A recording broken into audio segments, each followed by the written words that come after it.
دوستان عزیزم، درود و مهر. امیدوارم حال دلتون عالی باشه. تا حالا شده یه غذا با چند ماده ساده اینقدر عطر و طعم خاصی داشته باشه؟ امروز میریم سراغ یکی از خوشمزه ترین آشای ایرانی که دقیقاً همین ویژگی رو داره. آشی با طعمی متفاوت که ارزش امتحان کردن داره.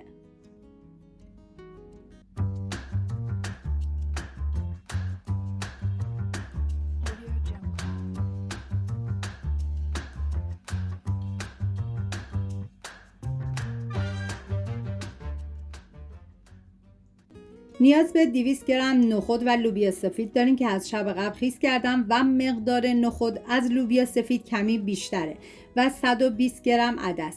اگر مثل من از عدس ریز استفاده کردید تو همین مرحله بذارید با نخود و لوبیا سفید بپزه، ولی اگر از عدس درشت استفاده کردید در مرحله بعد باید بهش اضافه کنید. ولی به نظر من اگر عدس ریز استفاده بشه طعم این آشو فوق العاده خوشمزه تر میکنه و به هیچ عنوان عدس ریز له نمیشه.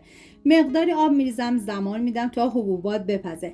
همین اولی ویدیو هم میگم دم گیلانی های عزیزمون گرم با این آش کشک فوق العاده خوشمزه شون.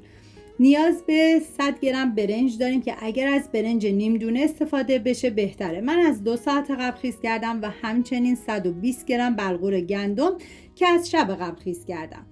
بعد از اینکه حبوبات تقریبا پخته شدن، برنج و بلغور گندم هم اضافه میکنم. اگر از عدس درشت استفاده کردید توی همین مرحله با بقیه مواد اضافه کنید و بذارید تا بپزه. اگه در طی زمان پخت دیدین که این آش سفت شده، مقداری آب جوش مرحله‌ای بهش اضافه کنید.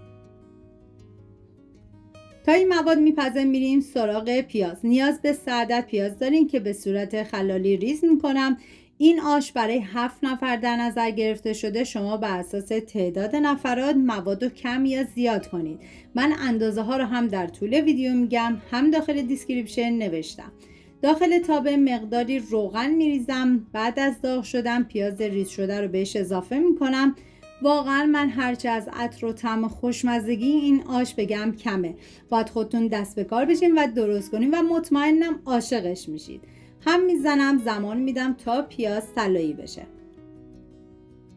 نوبت اضافه کردن ادویه هست، شامل زردچوبه، فلفل سیاه و نمک. نکته مهم، اگه کشکی که استفاده میکنید نمک داره، نمک این مرحله رو حذف کنید. هم میذارم ادویه ها تف بخورن، عطر ادویه ها آزاد بشه. بعد از اینکه آشمون لابدار شد پیاز داغ بهش اضافه میکنم، هم میزنم و میذارم تا این مواد بپزه.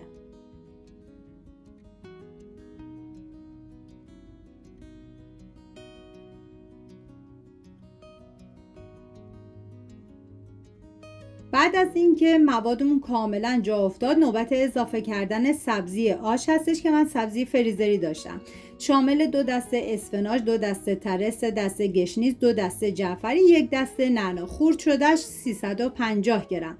اگه میخوان رنگ سبزیتون تیره نشه، سر قابلمه رو نذارید. داخل تابه مقداری روغن میریزم و 2 قاشق غذاخوری نعنا میریزم، هم میزنم و 5 قاشق غذاخوری کشک بهش اضافه میکنم، هم میزنم فقط در حدی که گرم بشه.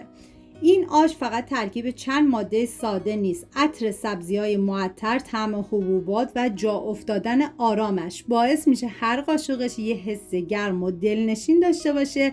چیزی که این آش رو خاص میکنه تعادل طعم هاست، نه یه طعم قالب، بلکه ترکیبی از مزه ها که کنار هم کامل میشن.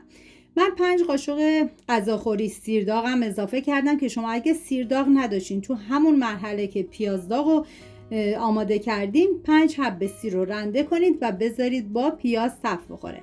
همه مواد رو اضافه میکنم، هم میزنم و زمان میدم به مدت 20 دقیقه دیگه این آش بپزه و جا بیفته. غذاهای اصیل ایرانی فقط برای سیر شدن نیستن، هر کدوم بخشی از فرهنگ و خاطرات ما هستن. امیدوارم از درست کردن این آش لذت ببرید و عطر و طعمش مهمان سفره‌هاتون باشه. در آخر با پیاز چیپسی و کشکم تزیین کردم. سپاس از همراهی همیشگیتون. تا ویدیوی بعدی مراقب خودتون و خوبی هاتون باشید. تا درودی دیگر، بدرود.